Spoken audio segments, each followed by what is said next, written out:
നമ്മുടെ അക്ഷരനഗരിയായ കോട്ടയത്ത് പുതിയ ഒരു കച്ചവടം തുടങ്ങിയിട്ടുണ്ട്. നവജാത ശിശുക്കളെയാണ് കച്ചവടം ചെയ്യുന്നത്. സോഷ്യൽ മീഡിയ വഴി പരസ്യം നൽകി പ്രചരണം നടത്തി ഗർഭിണികളായ യുവതികളെ ഒരു സ്ഥാപനത്തിലേക്ക് ആകർഷിക്കുന്നു. ആ സ്ഥാപനത്തിൻ്റെ പേര് ആർഷിവ് കെയർ എന്നാണ് ആ സ്ഥാപനത്തിൻ്റെ പേര്. ഗർഭിണികളായ യുവതികളെ അവർ പരിപാലിച്ചിട്ട് അവരുടെ പ്രസവം കഴിയുന്നു. പ്രസവ ചെലവ് വരെ ഈ ആർഷിവ് കെയറാണ് നടത്തുന്നത്.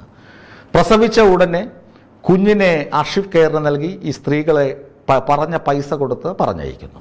ഇതാണ് കച്ചവടം.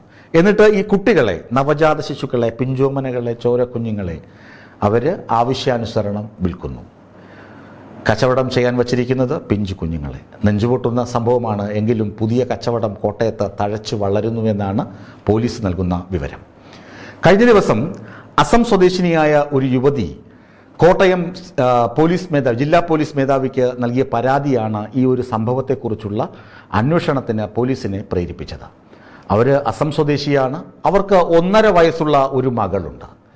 1.5 വയസ്സുള്ള മകളുണ്ട്. ഈ ലേഡി വീണ്ടും ഗർഭിണിയായി. അപ്പോൾ ഭർത്താവിൻ്റെ വീട്ടുകാർ പറഞ്ഞു ഈ ഗർഭം അലസിപ്പിക്കണം. അപ്പോൾ സ്വാഭാവികമായും സ്ത്രീകൾ സമ്മതിക്കില്ല.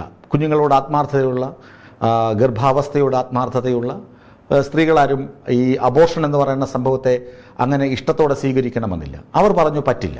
അപ്പോൾ ഉടനെ ഭർത്തൃ വീട്ടുകാർ പറഞ്ഞു എന്നാൽ നീ എവിടെയെങ്കിലും പോയി പ്രസവിച്ചു, എവിടെയെങ്കിലും, ഈ വീട്ടിൽ നിൽക്കരുത്. എന്നിട്ട് ഈ കുഞ്ഞിനെ എവിടെയെങ്കിലും ഉപേക്ഷിച്ചിട്ട് തിരിച്ചു വന്നു. ആ പാവം യുവതിക്ക് അങ്ങനെ എവിടെയെങ്കിലും പ്രസവിച്ച് എവിടെയെങ്കിലും ഉപേക്ഷിച്ചിട്ട് തിരിച്ചു വരാൻ അങ്ങനെ മനസ്സ് തോന്നിയില്ല. അവർ ആ വീട് വിട്ടിറങ്ങി. എന്നിട്ട്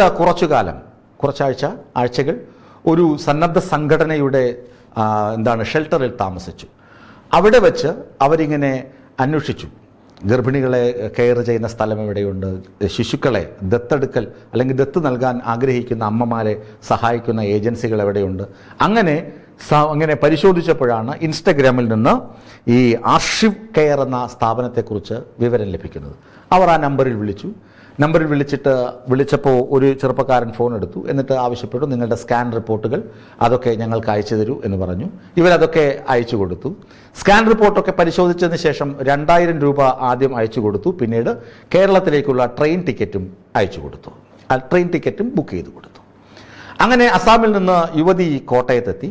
അവരെ സ്വീകരിച്ച് പാലായ്ക്കടുത്തുള്ള തീക്കോയി എന്ന് പറയുന്ന ഒരു റബ്ബർ എസ്റ്റേറ്റിലെ ഒഴിഞ്ഞ പുരയിടത്തിലെ ഒഴിഞ്ഞ ഒരു വീട്ടിൽ കൊണ്ട് പാർപ്പിച്ചു. അവിടെ മറ്റ് 2 ഗർഭിണികൾ കൂടി ഉണ്ടായിരുന്നു.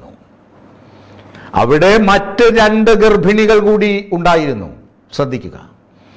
അതിൽ ഒരു പെൺകുട്ടി ഇതര സംസ്ഥാനത്തുള്ള പെൺകുട്ടിയാണ്.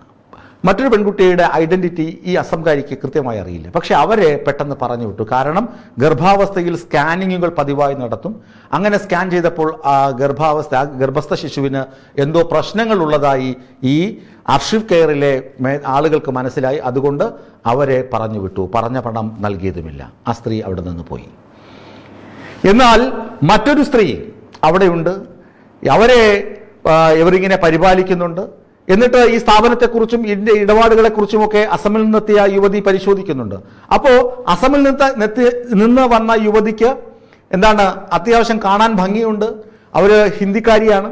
അപ്പോൾ അവരെ വിൽപ്പനയ്ക്ക് വയ്ക്കുക, അവർ പ്രസവിച്ച ഉടനെ കുഞ്ഞിനെ മാത്രമല്ല ഈ യുവതിയെയും വിറ്റഴിക്കുക എന്ന കച്ചവട തന്ത്രം അകത്തു മുറുകുന്നുണ്ട്. അവരെ ചുവന്ന തെരുവിന് ഇട്ടുകൊടുക്കാൻ പോകുന്നു എന്നറിഞ്ഞപ്പോൾ ആ സ്ത്രീക്ക് മനസ്സിലായി ഇവിടെ നിന്നാൽ അത്ര സുരക്ഷിതമല്ല. അവർ പറഞ്ഞു ഈ കരാറ് ഞാൻ ബ്രേക്ക് ചെയ്യുന്നു, ഞാൻ തിരികെ പോവുകയാണ്. പിന്നെ പറയണോ, യുവന്മാരെല്ലാം കൂടി ആ സ്ത്രീയെ ഭീകരമായി മർദ്ദിച്ചു. ഒരു നയാ പൈസ കൊടുത്തില്ല. അവിടെ നിന്ന് പ്രാണനും കൊണ്ട് ഇറങ്ങി ഓടിയാണ് ഈ യുവതി പോലീസിന് പരാതി നൽകിയിരിക്കുന്നത്. ഇതാണ് നമ്മുടെ സാക്ഷര കേരളം, സുന്ദര കേരളം. ഇതാണ് നമ്മുടെ ദൈവത്തിൻ്റെ നാട്. പിഞ്ചോമനകളെ, ചോരക്കുഞ്ഞുങ്ങളെ തെരുവിൽ കച്ചവടത്തിന് വെച്ചിരിക്കുന്ന അവസ്ഥ. അവരെ പെറ്റ് എഴുന്നേൽക്കുന്ന അമ്മമാരെ ചുവന്ന തെരുവിലേക്ക് ആട്ടിയിറക്കുന്ന അവസ്ഥ. ഇതാണ് കേരളത്തിൻ്റെ പുതിയ കച്ചവട രാഷ്ട്രീയ തന്ത്രം. അല്ലെങ്കിൽ കച്ചവട രാഷ്ട്രീയം എന്ന് പറയുമ്പോൾ പൊളിറ്റിക്കൽ പാർട്ടികളെ കുറിച്ചല്ല ഞാൻ പറഞ്ഞത്, കച്ചവടത്തിൻ്റെ രാഷ്ട്രീയം എന്ന് മാത്രം. പോലീസ് കൃത്യമായി അന്വേഷിക്കുന്നുണ്ട്. ഇനി ദത്തെടുക്കുന്നതിന് കൃത്യമായ നിയമവ്യവസ്ഥ അല്ലെങ്കിൽ നിയമം നിർദ്ദേശിച്ചിട്ടുള്ള രാജ്യമാണ് ഇന്ത്യ. വാടക ഗർഭപാത്രം എടുക്കുന്നതിന് പോലും കൃത്യമായ നിർദ്ദേശങ്ങളുണ്ട്. നമുക്കറിയാം, നയൻതാരയുടെ വിഷയമൊക്കെ ഒരുപാട് ചർച്ച ചെയ്ത കാര്യമാണ്. ആ ദമ്പതികൾക്ക് ഉണ്ടാകേണ്ട ക്വാളിറ്റികൾ, ആ ദമ്പതികൾക്ക് ഉണ്ടാകേണ്ട ശാരീരിക പ്രശ്നങ്ങൾ എന്തൊക്കെയാണ്, സാമ്പത്തിക ക്വാളിറ്റികൾ എന്തൊക്കെയാണ്, അങ്ങനെ തുടങ്ങി 1000 ചോദ്യശരങ്ങൾ ഉയർത്തി അതിനൊക്കെ ഉത്തരം കൃത്യമായി അന്വേഷിച്ച് കണ്ടെത്തി രേഖകൾ പരിശോധിച്ച് ഉറപ്പുവരുത്തിയ ശേഷമാണ് ഈ വാടക ഗർഭപാത്രം തന്നെ അനുവദിക്കുന്നത്. ദത്തെടുക്കലിനാണെങ്കിൽ ദത്തെടുക്കുന്ന വ്യക്തിക്ക് എന്തെങ്കിലും അയാളുടെ കുടുംബ പശ്ചാത്തലം, അയാളുടെ സാമ്പത്തിക സ്ഥിതി, അയാളുടെ സ്വഭാവ സവിശേഷതകൾ, അയാളുടെ ആരോഗ്യസ്ഥിതി, അയാളുടെ ഭാര്യയുടെ ആരോഗ്യസ്ഥിതി, അങ്ങനെ എല്ലാം നോക്കിയ ശേഷമാണ് ദത്ത് നൽകുന്നത്. ദത്ത് നൽകാൻ ഔദ്യോഗിക ഏജൻസികളുണ്ട്, നിയമപ്രകാരം ഒരുപാട് നൂലാമാലകളുമുണ്ട്. അപ്പോഴാണ് ഇങ്ങനെ ആവശ്യാനുസരണം കുട്ടികളെ വിൽക്കുന്ന കച്ചവടം ആർഷിവ് കെയർ എന്ന സ്ഥാപനം നടത്തിയിരുന്നത്. ഏതായാലും അവന്മാരിൽ ചിലരൊക്കെ അറസ്റ്റ് ചെയ്തിട്ടുണ്ട്. അസമിലെ യുവതി വെളിപ്പെടുത്തിയത് ഞെട്ടലുളവാക്കുന്ന വെളിപ്പെടുത്തലുകളാണ്. പോലീസ് അന്വേഷണം പുരോഗമിക്കുകയാണ്.